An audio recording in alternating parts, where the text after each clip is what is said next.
Kumusta mga boss? Welcome sa Backstocks PH. Usapang kamao, let's go! Ngayon mga boss, ang daming nangyayari sa mundo ng boxing. Kaya umupo muna kayo dyan, pakilike nyo na rin itong video at sabay-sabay nating balikan ang mga pasabog ngayong linggo sa Usapang Kamao. Simulan natin kay Nonito The Flash Donaire. Ito na mga boss, bumalik na sa Pilipinas ang ating pambato, si The Flash mismo. Bumalik para mag-ensayo dito sa Pilipinas bilang paghahanda sa laban niya sa Japan kontra kay Seiya Tsutsumi ngayong Disyembre. Grabe no, kahit 43 taong gulang na si Donaire, parang hindi kumukupas. Yung mga suntok niya, parang WLI fight. Kahit saan tumama, nakakakonek agad. Ngayon, alam natin na si Donaire ay kasalukuyang interim WWBA Bantamweight Champion. Pero ang kalaban niya, si Tsutsumi, ay tinatawag na Champion in Recess. Ang ibig sabihin niyaan mga boss, dati siyang champion pero hindi nakapaglaban dahil sa injury. So ngayon, ito na ang pagkakataon ni Donaire para maging full WBA World Champion. Pero teka lang, may chismis na hindi raw kilala ng mga Hapon si Donaire bilang interim champion. Hala, delikado ito mga boss. Baka may plot twist tayo rito. May nagsasabi pa nga na baka biglang magkaroon ng regular WBA belt sa gitna ng laban. Kaya dapat tutukan natin ito, baka may boxing drama na naman. Gaya ng mga laban sa anime. Ito pa si Antonio Vargas na dapat ay may hawak ng WBA belt ay hindi makakapagdepensa dahil sa personal na dahilan. Kaya posibleng ma-elevate si Donaire bilang full champion. Kaya mga boss, stay tuned. Baka bigla tayong mabigla. Next update, Charlie the Warrior Suarez, ayon sa report ng ating kaibigan na si Pinoy Boxing Prodigy, tinanggap daw ni Suarez ang step aside fee para bigyan daan si Emanuela Barret na makipag-unification laban kay Nunes. Mga boss, hindi ito chismis. Ito ay unification ng IBF at WBO Super Featherweight titles. At kung sino man ang manalo, malamang si Suarez na ang susunod na lalaban sa kanila.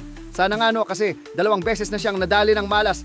2 sunod na titulo, lumipad. Pero kung makabalik si Suarez, siguradong magiging redemption arc ito ng taon. Sana ma-interview natin si Suarez soon, para marinig mismo ang plano niya.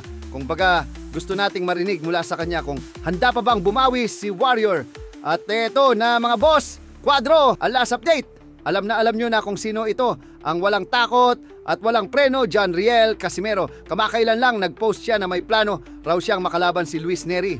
Sabi niya, matagal ko nang gustong labanan ito. Grabe mga boss, kung matuloy ito, siguradong banggaan ng 2 wild fighter. Parehong may kamao na parang sledgehammer. At kung sa Japan ito magaganap, baka maging catchweight o super bantamweight clash.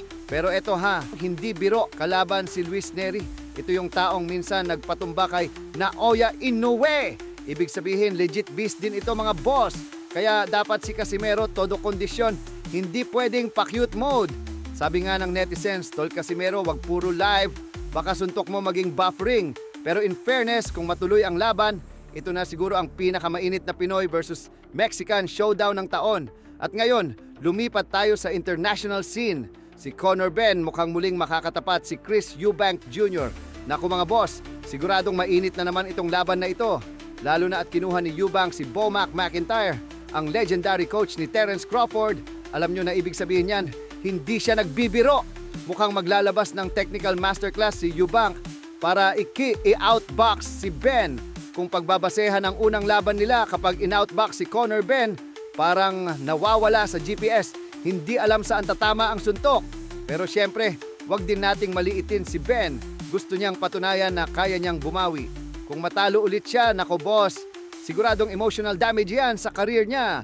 At bago natin tapusin, heto pa, David Benavides versus Anthony Yarde at Devin Haney versus Brian Norman Jr. Lahat yan naka-line up ngayong Nobyembre. Grabe mga boss, parang Pasko ng boxing fans to. Puro regalo ng suntukan. Ayan mga boss, yan muna ang mainit na balita sa mundo ng boxing. Sino sa tingin nyong aangat sa mga laban na ito? Comment nyo sa baba. Gusto kong marinig ang opinyon ng mga tunay na Kamao fans. Ito ang Backstocks PH. Usapang Kamao, let's go! Kita-kits ulit sa susunod na laban. Peace out mga boss!